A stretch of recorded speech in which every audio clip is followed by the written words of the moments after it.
Dialogando construimos puentes que nos conectan y nos llevan a nuevos caminos de conciencia. La entrevista.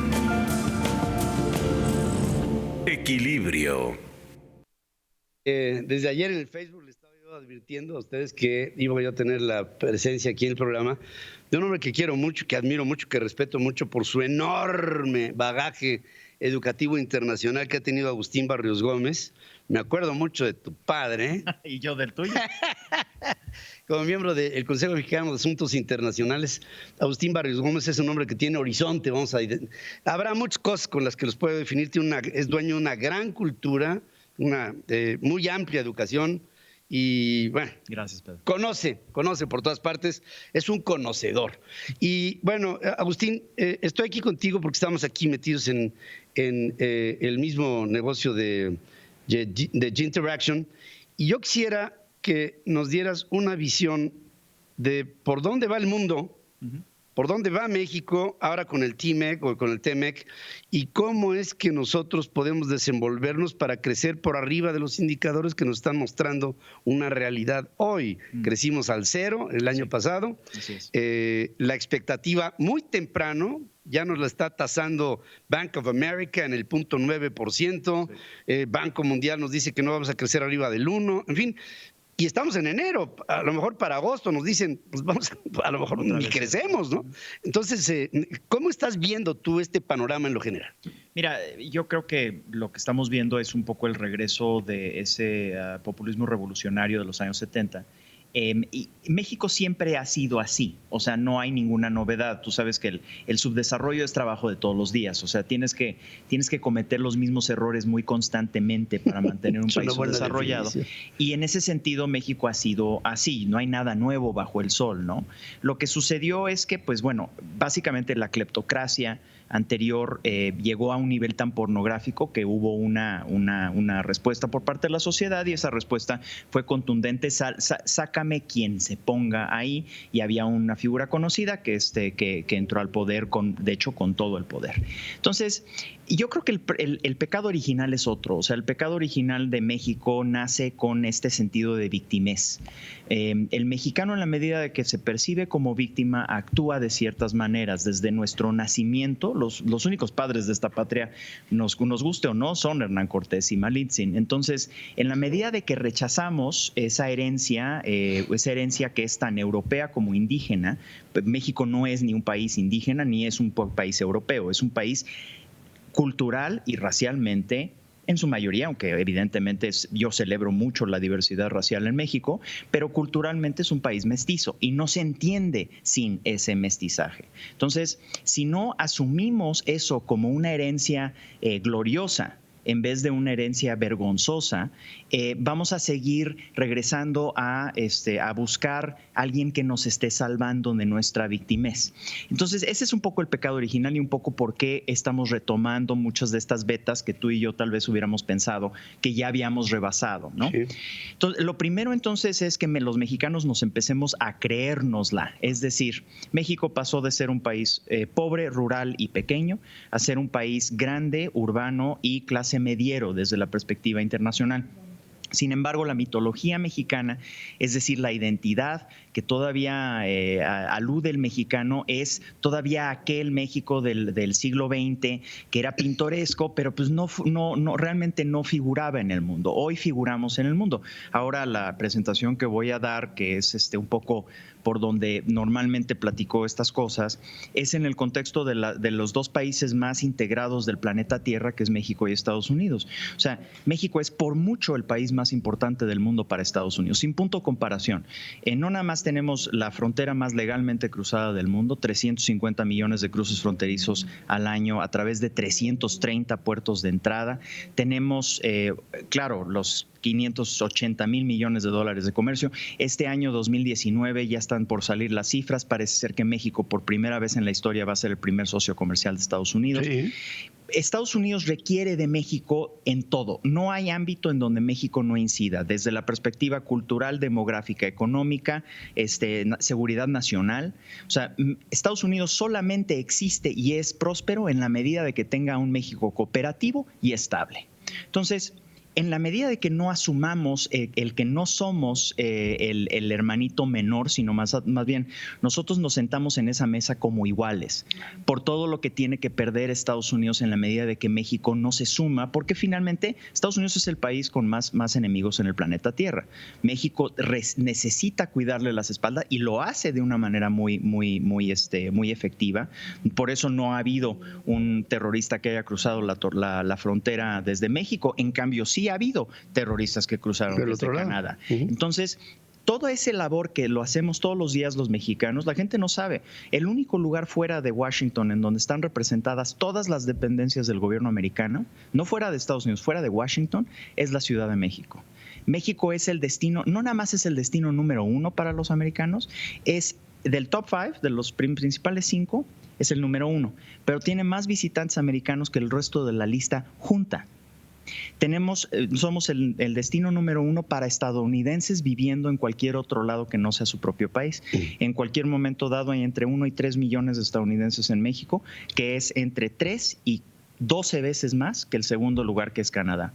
A su vez, evidentemente tenemos 37 millones de mexicanos y mexicoamericanos en Estados Unidos, pero lo que la gente nos hemos ido con como siempre nuestra perspectiva es de víctima, nos vamos con el estereotipo del mexicano indocumentado, que tiene una dinámica y que merece atención definitivamente.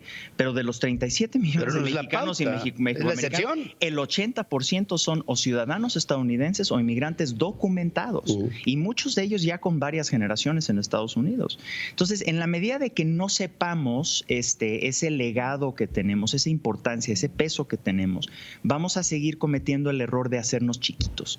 Mi gran batalla con los laredenses, por ejemplo, ahí en Nuevo Laredo, Tamaulipas, Laredo, Texas. Nuevo Laredo es hoy en día la garita el puerto más importante de todo el hemisferio, incluyendo puertos marítimos. Normalmente un puerto terrestre no es tan importante como un puerto marítimo. Bueno, ya le estamos ganando a Long Beach, Los Ángeles. Lleva muchos años siendo el puerto terrestre más importante, no del hemisferio, del mundo. Y los laredenses insisten en decir, oh, yes, we are the most important port in all of Mexico. No. In the world, es decir, en todo el planeta Tierra. Tijuana lo mismo. San Isidro, una expansión ahora que acaban de terminar y finalmente la implementaron. Son 63 carriles entre México y Estados Unidos y son solamente pasajeros. Es el cruce fronterizo, es la garita más cruzada del planeta Tierra. 140,000 personas cruzan diario en la garita de San Isidro.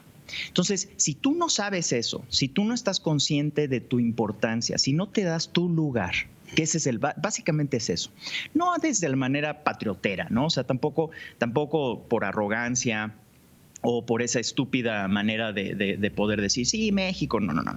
Aquí es por saber, por sentirlo, por encarnarlo. Y en ese momento ya podemos agarrar y decir qué queremos. Porque gran parte del problema, Pedro, y esto lo vivimos tú y yo a lo largo de muchos años estando en medios, la mayoría de los mexicanos no tienen la más remota idea de lo que quieren. Entonces, te doy un ejemplo, la educación, ¿no? Entonces, todo el mundo dice, es un lugar común. La educación es la salvación. Está bien. Pero ¿por qué México tiene una educación, tiene un pésimo sistema educativo? Porque los mexicanos no creemos en el futuro. ¿Por qué no creemos en el futuro? Porque no creemos en nosotros mismos.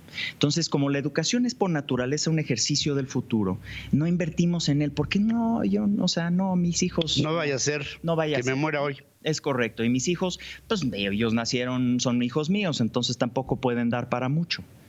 Eso es la razón por la cual estamos en ese cero crecimiento y ese tipo de cosas. Y siempre va a regresar, Pedro. En la medida de que no curemos esas heridas de nuestro pasado, va a regresar. Ahora, sí, somos eso.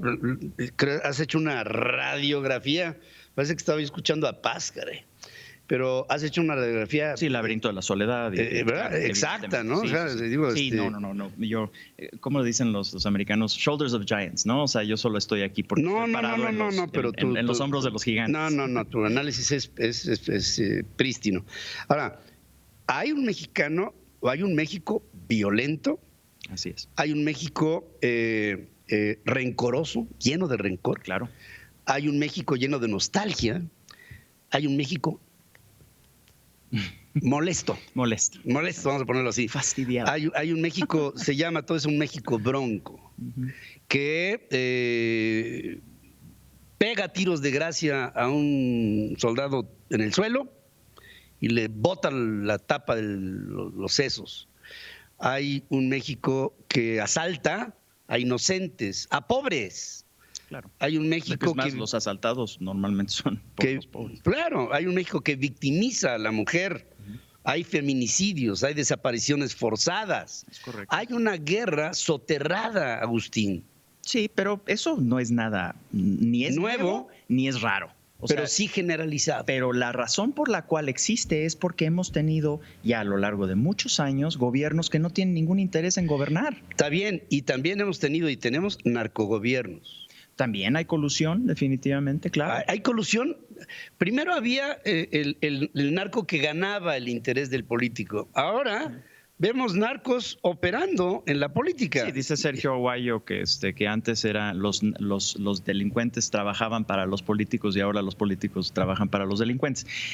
Pero, ¿sabes qué, Pedro? O sea, tú y yo sabemos, nuevamente es un lugar común, ya lo sabemos. O sea, México es un país que ha permitido. ¿Por qué lo permitió? O sea, lo que hay que entender es que esto no es porque somos alienígenas. O sea, esto es porque es lo que se ha incentivado. Tú tienes que ver en todas tus políticas de gobierno, incluyendo y particularmente las de seguridad pública, tienes que ver qué es lo que estás incentivando. Entonces, al no implementar un orden básico en el territorio nacional, que es la primera tarea de gobierno, de hecho es tu sine qua non. Rule of law. Todo lo demás es guarnición. Sí. O sea, incluso aquellas cosas que todos nos encantan, el tema de políticas sociales y educación y demás, eso es guarnición en comparación a lo que tiene que hacer el gobierno. ¿Por qué? Porque el gobierno es el único que lo puede hacer. Es quien tiene el legítimo uso de la violencia. ¿Sabes cómo te lo interpreto? Si tenemos ese complejo de que somos chiquitos, lo tendrían que aprender, en primer lugar, los que negocian nuestra posición ante el esquema norteamericano. Es correcto. Es decir, los primeros que tienen que estar convencidos de que se sientan a la mesa y dicen, acabo de sentarme a la mesa y mi peso cuenta. Tan cuenta que somos el principal socio tuyo y por lo mismo tú me debes de respetar a mí como yo te respeto a ti. Completamente. Pero también tenemos que respetarnos a nosotros mismos. 100%. Y esa es la parte fundamental. Me encantó tu intervención, Agustín. Creo que es mucho más que puntual. Te agradezco mucho tu presencia. Y yo sé que vas a estar en un ratito más ahí hablando con G-Interaction y te voy a estar invitando. O sea que encantado. Sí, amenazo con estarte invitando porque tu análisis coyuntural también se me hace importante para compartir con nuestros auditorios en 7 países de este continente americano, ya con una enorme, ya cada vez mayor presencia de nosotros allá en los Estados Unidos. Agustín, gracias por estar aquí conmigo. Gracias, Pedro. Gracias. Felicidades, por cierto. Muchas gracias y gracias a ti también. Te felicito por tu postura siempre. Dialogando construimos puentes que nos conectan y nos llevan a nuevos caminos de conciencia. La entrevista. Equilibrio.